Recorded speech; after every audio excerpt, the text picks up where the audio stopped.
welcome back to my channel! Je suis un quart de faire des introductions. Fait que je vais pas en faire. Salut guys, bienvenue sur ma chaîne. Beaucoup de vidéos hein, chaque semaine comme vous pouvez voir. Ouh. Non, c'est vrai que j'en sors jamais. Mais là, aujourd'hui, j'ai pris l'initiative de m'asseoir devant ma caméra puis de faire une vidéo. Fait que ça va se passer live. Et oui.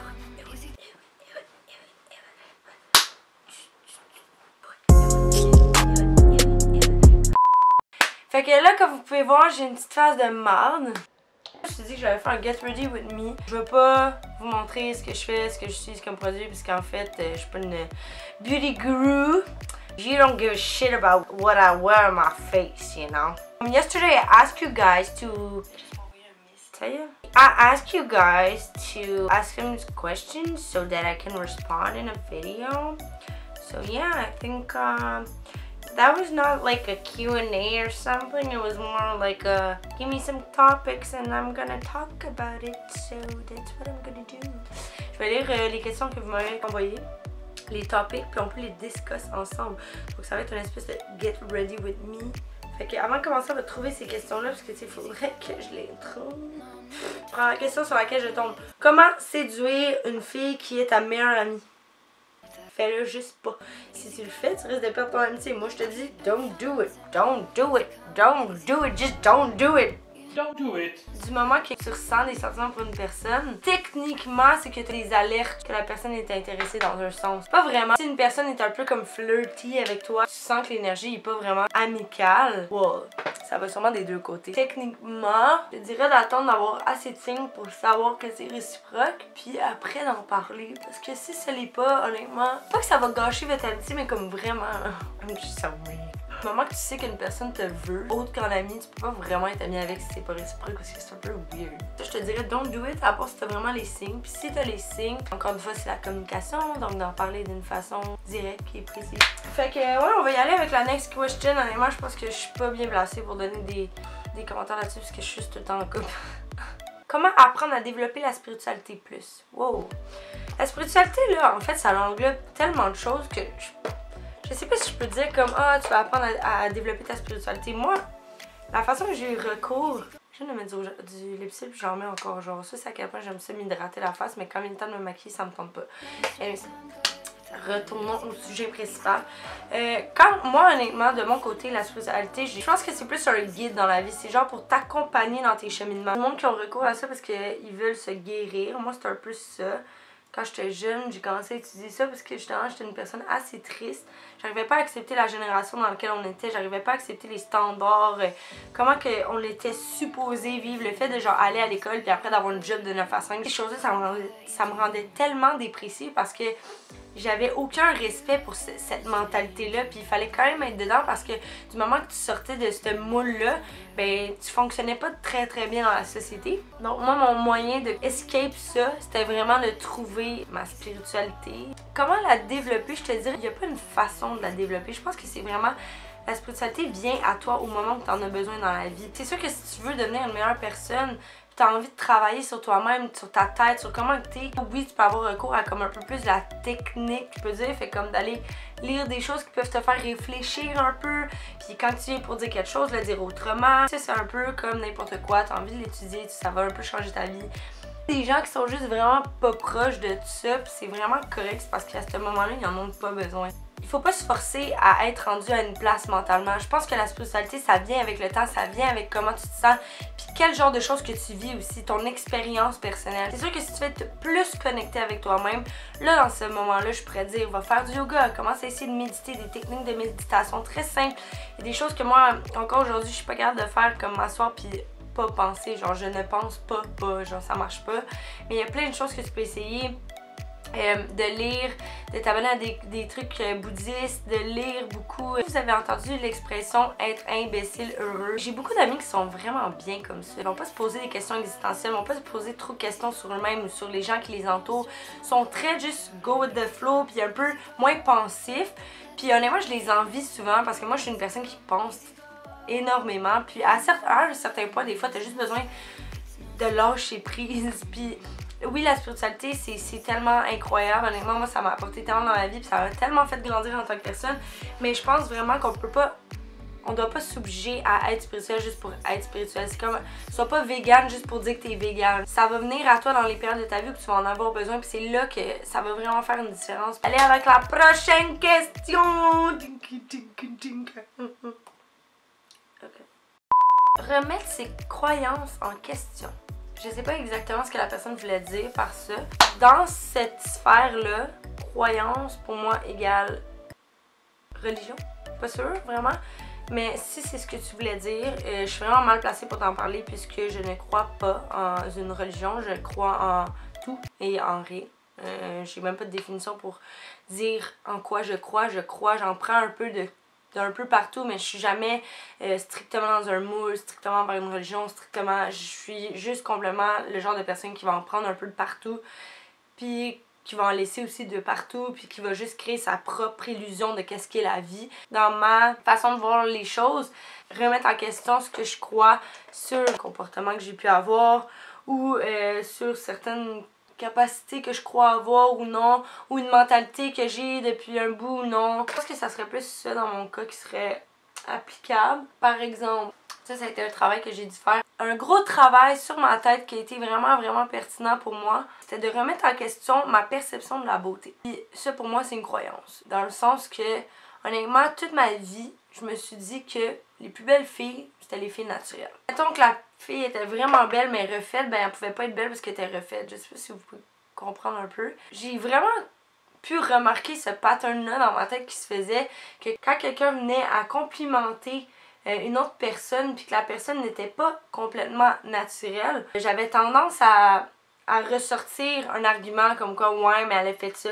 Puis j'ai vraiment remarqué ce pattern là puis je l'ai pas aimé du tout parce que je trouve que ça rentre dans l'ego encore une fois. T'acceptes pas que la personne fasse ça mais après tu te dis ouverte d'esprit puis d'être capable d'accepter n'importe quoi. Je pense pas que la beauté se définit par quelque chose, je pense que la beauté se définit par tout pis rien, dans le sens que être beau, ça dépend de chaque personne. Chaque personne a leur type de beauté, chaque personne trouve quelqu'un beau, chaque personne a leur type de personne, puis tu peux être beau pour quelqu'un puis laid pour quelqu'un d'autre.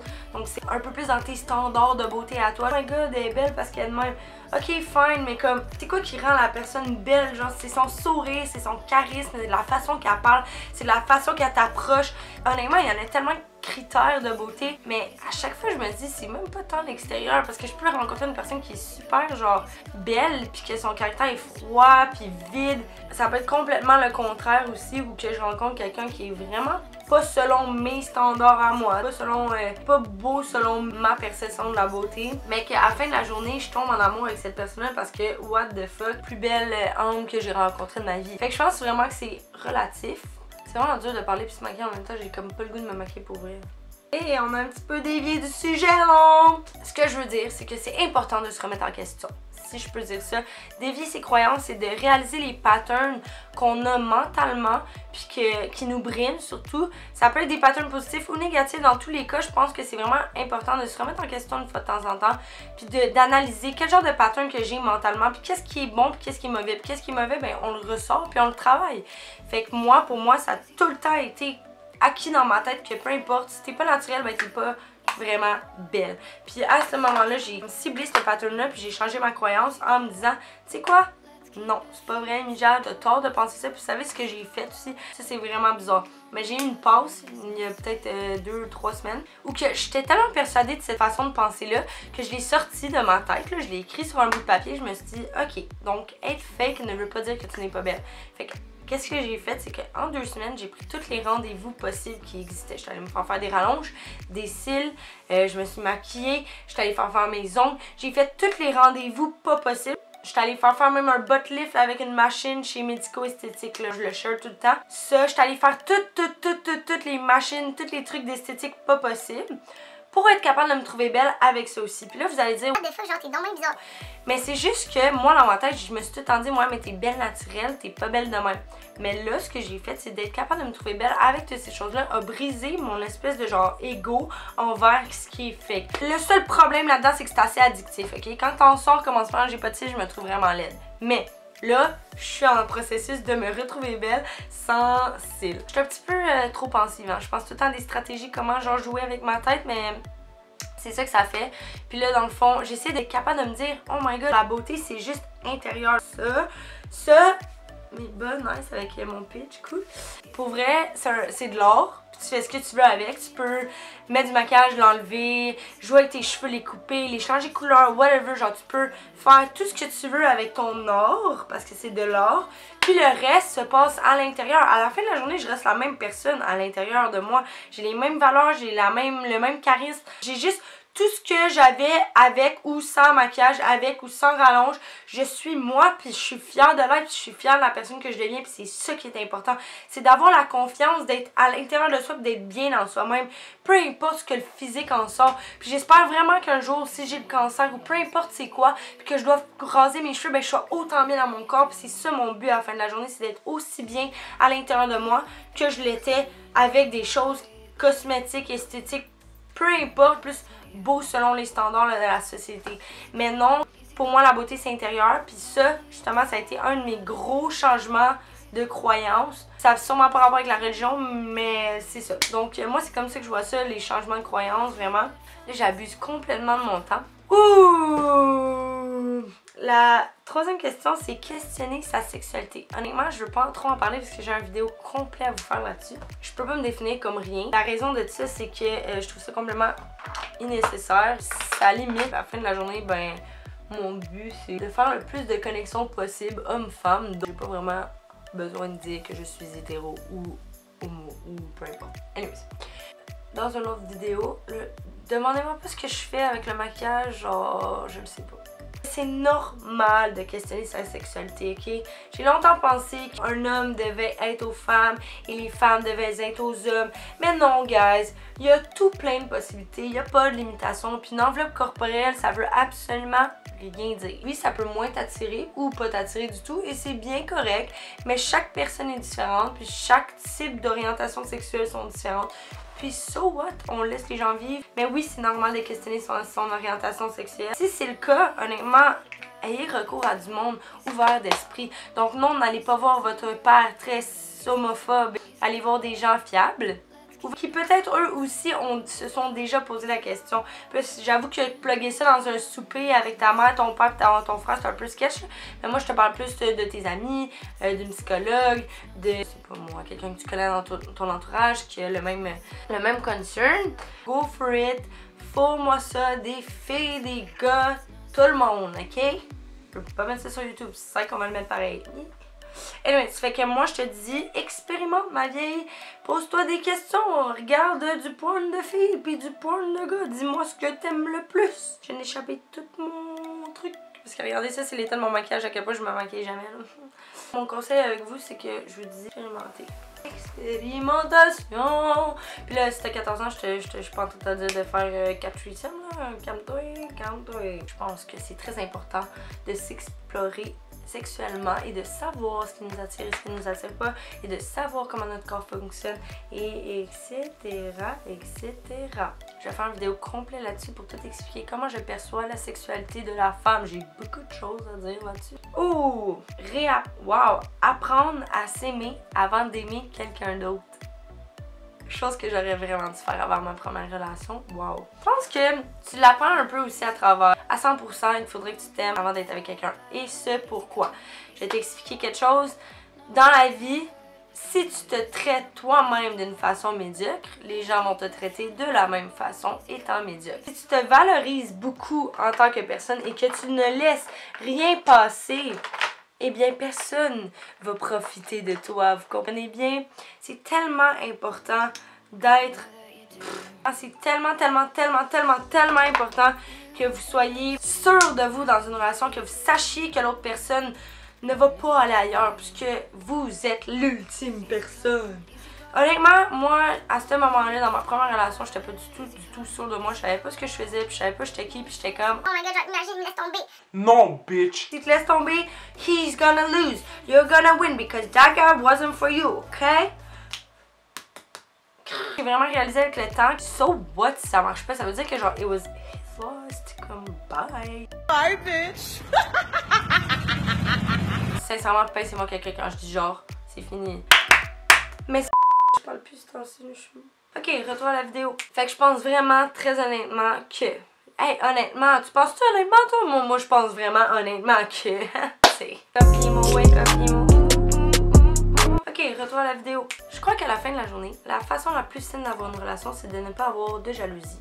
Et la jalousie part du manque de confiance. Donc, la confiance est très très importante.